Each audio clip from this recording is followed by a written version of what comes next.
Welcome to the Living the Dream podcast with Curveball. If you believe, you can achieve.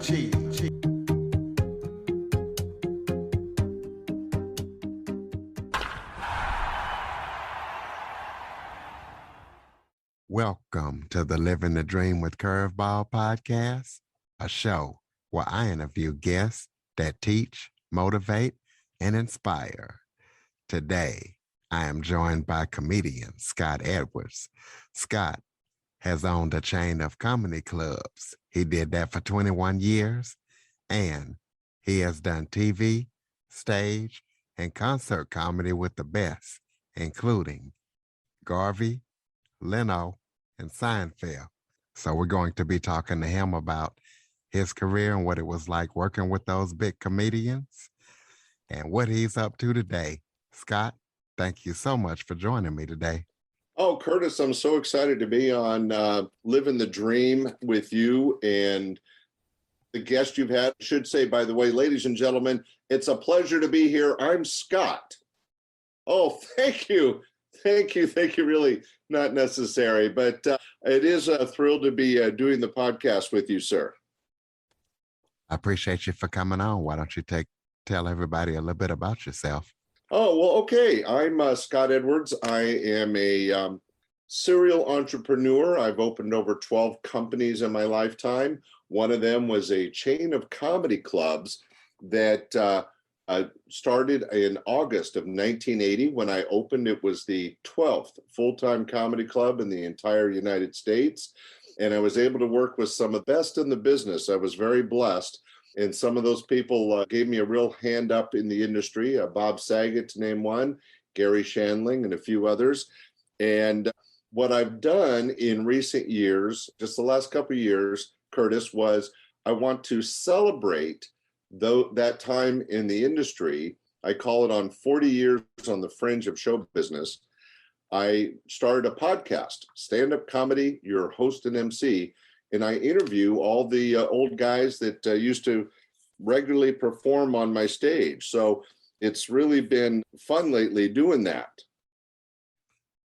That is awesome. You talked about how you are a serial entrepreneur, and I see a lot of businesses that you started up. Just kind of tell us about some of the startups that you've worked with. Well, thanks for asking, Curtis. I started off when I was 17. I had a small construction company. After a couple of years, I sold out of that, but it's still operating today. I come from the 70s. So after that, I had a portable music company. Yes, I did disco. And I did that for a couple of years. And then, as I mentioned, when I was 24, I started Laughs Unlimited, and I built that to a chain of 3 comedy clubs. And while I was operating that, I opened 2 restaurants, 2 art galleries, in addition to the 3 clubs, and just had a blast. And then later on, after I got a little bored, I did some strange things, Curtis. I actually owned a submarine in Monterey, and I had a beach shack, the big island of Hawaii, in Kona. So pretty diverse. What did you do with the submarine? Well, that was one of my big financial failures. I ran it for about a year and a half, and there was already a few others in operation around the world. I own the one in Monterey, and the water there was too cold, and we had a problem with algae bloom on the windows. It was a tourist submarine, so people could see the sea lions and the otters and stuff like that. And so we had to pay a diver to clean the windows all the time while the submarine was in operation, and it just got too expensive. So after about a year and a half, we took our losses and we sold the submarine to the Wrigley Gum family, and it is still operating out of the island of Catalina in Southern California. So talk about the most famous act that has ever worked for you. Oh, that's really not possible, only because they all got their start at my club when they were early in their career. I don't want to name drop for just the sake of name dropping, but Jay Leno was a regular at my club and did several concerts. Jerry Seinfeld worked for me for many years, and then he got the Seinfeld Chronicles. He did 1 year of that, and then he came back and worked for me again. And then the the Seinfeld Chronicles turned into Seinfeld, and he was off to fame and fortune. Dana Carvey was a regular at my club. In fact, I was actually sitting in a jacuzzi with him one night when he had just gotten the call from Lorne Michaels being invited back to Saturday Night Live, and that kicked off his fame and fortune.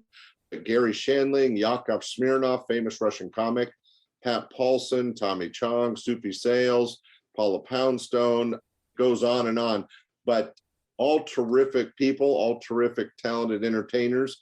And it was just a blessing to be a chance to work with them early in their career and help them develop to the stardom they gained. Speaking of Gary Shandling and Bob Saget, I saw in your bio that you have a picture of them in a dress. Why is that? Well, I'm a little kinky. No, I'm just kidding. What it is Gary Shandling, my club was in a historic part of Sacramento called Old Sac, and there was one of those video places where families could go in and get pictures like they were from the 1800s. And Gary went in and just on a whim got all dolled up in an 18th century hoop dress and had his picture taken and gave it to me as a gift. So I was so proud of that. I put it right up in the center of the wall in the comedy club. And about 3 weeks later, Bob Saget came through, saw that and didn't want to be outdone. So he went over to the place and got a picture, and he was all dolled up. And this time he had gloves and a little fan and a hat and 18th century like school marm, and gave me that picture as a gift. And those two pictures sat side by side on the wall of my club for over a decade. It was a real treat that they gave me that gift, them in a dress. It was a gift and a bit of a nightmare. Talk about the unique comedy acts that really showcase the history of comedy. Well, they're got into it in the late 70s. Stand-up comedy was still more of a entertainment break for jazz bands and strippers, strip clubs. And it was just starting to come into its wave of popularity in 1980 when I opened my club. What was interesting, I mentioned I was the 12th club in the country in 1980. By 1986, that was like Starbucks. There was a comedy club in every corner. It was like the rock and roll of the 80s. And a lot of people took that opportunity and were able to make terrific careers from being good comedy writers and good comedians. But some of the people that got started at my club, he was an opening act MC for me, Carlos Alazraqui, who went on to TV fame on the TV show Reno 911 and then the movies. He is also a character voice actor for a lot of cartoons. And right now you can hear him on the cartoon Casa Grande. Another one was Paula Poundstone. When she first came out from Boston, she was an opening act for me and she pretty much sucked, but she was the only act in the history of my club I let work multiple weeks in a row, and she got better and better and better, and of course went on to fame and fortune. But she is a terrific comedian, and we were right there when she got started. When we were in the green room, you told me that you had some funny stories from Carvey, Robin Williams, and Tom Hanks. Why don't you tell us about some of those? Sure. What happened was, in no particular order, one of the great opportunities I had was working right in the very early days of 1980. Tom Hanks had gone to Sac State and he had his very first TV show, Bosom Buddies. And on that show, he had to do a comedy set. And he came by the club and he worked with me for a week for free as an opening act as I taught him the mechanics of being a stand-up comic. His friend and my friend, Bob Saget, did the writing for him. And in a week's time, Tom left with a 5-minute comedy set that he ended up doing on the TV show Bosom Buddies a few weeks later. And I won't say that's why he's such a great actor, but he did get his comedy chops at my stage, and that was kind of fun. But what's really wonderful is getting a chance to meet and work with these guys. Being in the business opened up opportunities. For example, I got a chance to work with one of my dad's favorite comics, Pat Paulson. And you may remember him. He was the perennial running for president stand-up comic. And then also Soupy Sales came through the club, from Monty Python, Graham Chapman. And these are people that I always aspired to work with and meet, because I looked up to them as comedy geniuses. One of the most fun, and I'm, like I said, a child of the 70s, one of my favorite comedy acts was Cheech and Chong. And we had Tommy Chong at our club twice, and he autographed the Big Bamboo album to me and worked my stage. And that was just such a thrill when he played the song live on stage, Earache My Eye. I mean, I got goosebumps, because here's one of my comedy heroes and he's on my stage. So being in that business afforded me the opportunity to interact with my heroes and help create and work with some of the future heroes of comedy. It was really a thrill. You asked about Jerry Seinfeld.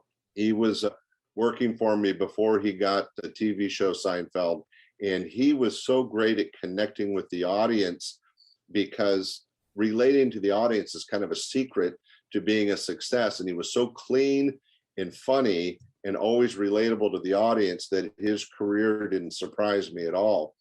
One of the other acts you asked about was Dana Carvey, and he was a comic musician out of the Bay Area. And as I mentioned, got a shot on Saturday Night Live, and that kind of took him into the future. But he did a lot of voice characterizations and stuff. But there's been such a wide variety of entertainment. One quick story, Curtis, fresh out of Russia, when he first came to America, Yakov Smirnoff came to work for me as an opening act. He didn't know very much English. He was learning English by watching TV. And he used to sing and dance in his shows. It was a big production. And he developed into a headliner very quickly and went on to fame and fortune during the Reagan years, and actually helped Ronald Reagan with a couple of his speeches to Russia, and was a featured act at the Correspondents' Dinner. So that was a great honor. He now has his own theater and is still doing comedy. It's amazing. Some of these guys are still going strong. Jay Leno, Jerry Seinfeld, Yakov Smirnoff are still out entertaining. Well, let's switch from comedy and talk about entrepreneurship. For those out there who are looking to start a business, what advice can you give them? Well, I always think that there's a couple good things to know. Being a serial entrepreneur, you have to be somewhat fearless. If there's something that you're passionate about and you want to open a business, do your research, study, and then go for it. You may fail, but hey, failures are the stepping stones to success. It's going to happen, but you have to try. And if you keep trying, you're going to find your success. One of the things that I like to teach young business owners is that if you're interested in an industry, and this is what I did in all the businesses that I opened, do your research. Not only nowadays you can do it online, but there was no computers back when I did it. What I did is go and talk to other people doing it.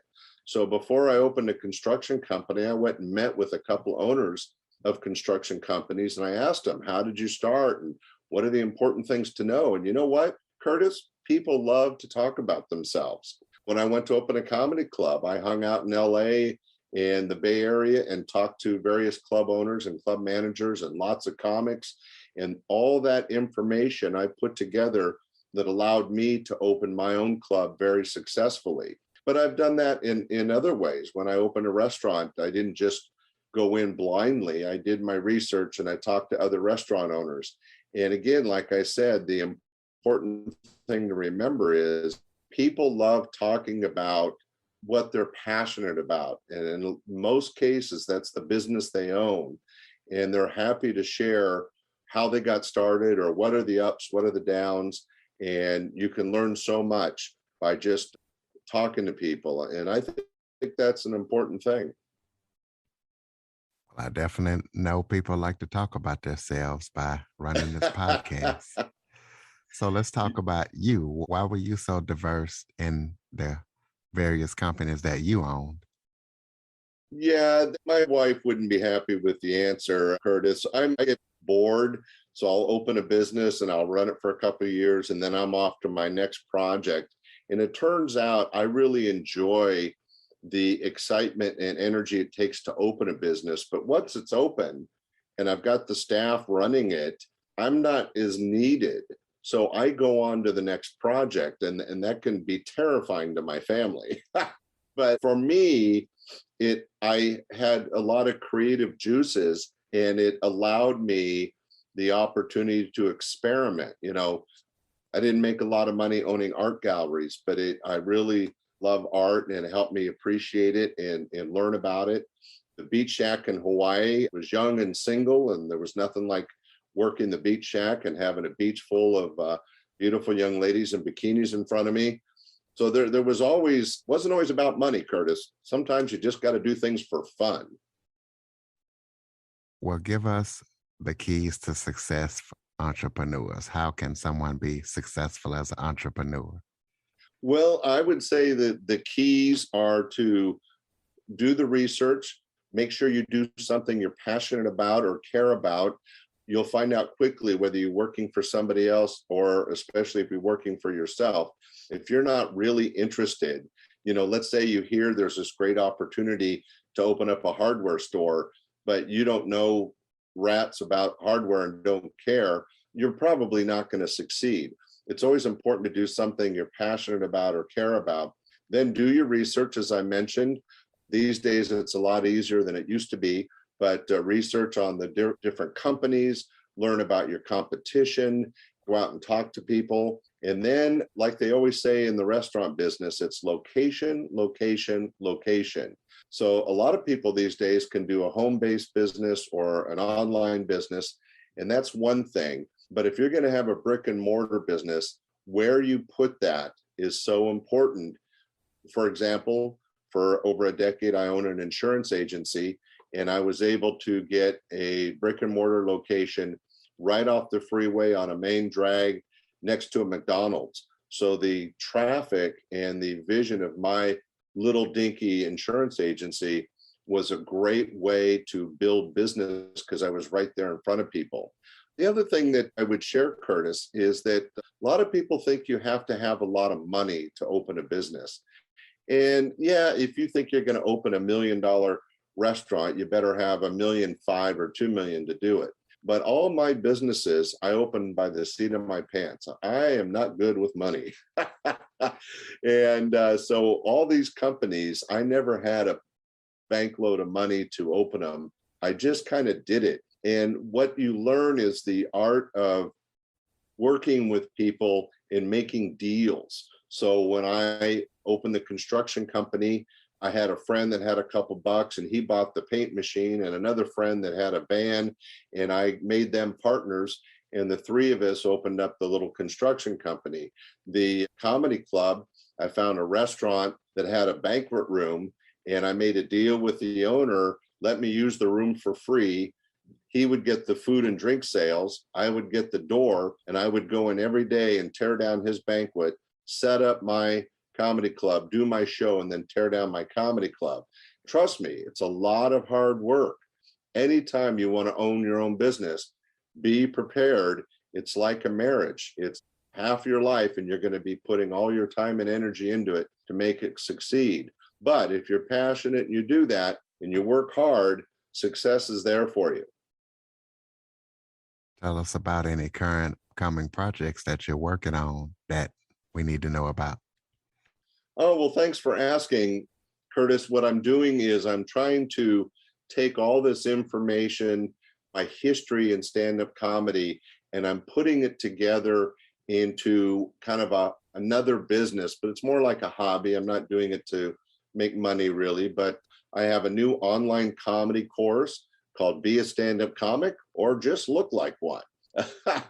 I have a video membership site where you can see videos of Bob Saget, Dana Carvey, Paula Poundstone live on stage back when they were just getting started and before they were famous. And just this week, Curtis, your timing is great. My second book came out. It's called 20 Answers to being a stand-up comic.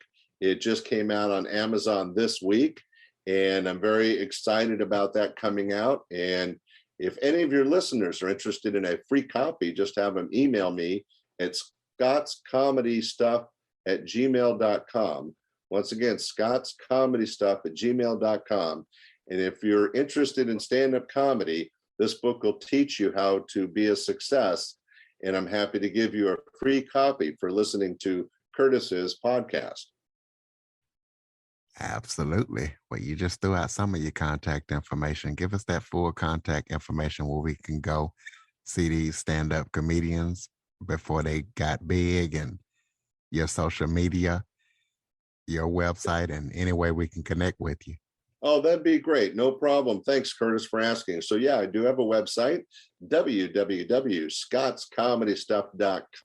And you can find everything from the video membership to the online comedy course and my podcast, Stand Up Comedy, Your Host and MC, is there. But the new book, you're going to want to go to Amazon and just search for my name, Scott Edwards, or the title of the book, 20 Answers to Being a Stand-Up Comic. And you'll find the book there for purchase. But as I said, I'm happy to offer it as a gift. And then, of course, you can reach out to me through my podcast and my website at scottscomedyclub@gmail.com. So it all kind of ties in, but it's all about celebrating my 40 plus years on the fringe of show business, working with some of the famous and not so famous comics that I had a chance to share the stage with over those years. Hey, well, congratulations on all that. You got any final thoughts before we close it out? One last story that I think your audience might enjoy. One of the great treats of being in the comedy business in the 80s and 90s was that I never had to pay him, but twice Robin Williams dropped into my club and performed one time over an hour on stage, entertaining a totally shocked and surprised audience. And this was after Mork and Mindy, and he was a huge success.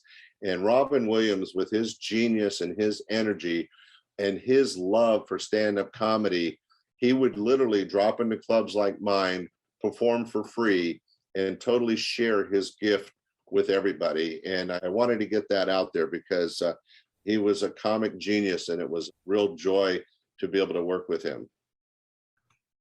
Ladies and gentlemen, Scott's Comedy Stuff. Please be sure to send him an email if you want a copy of that book.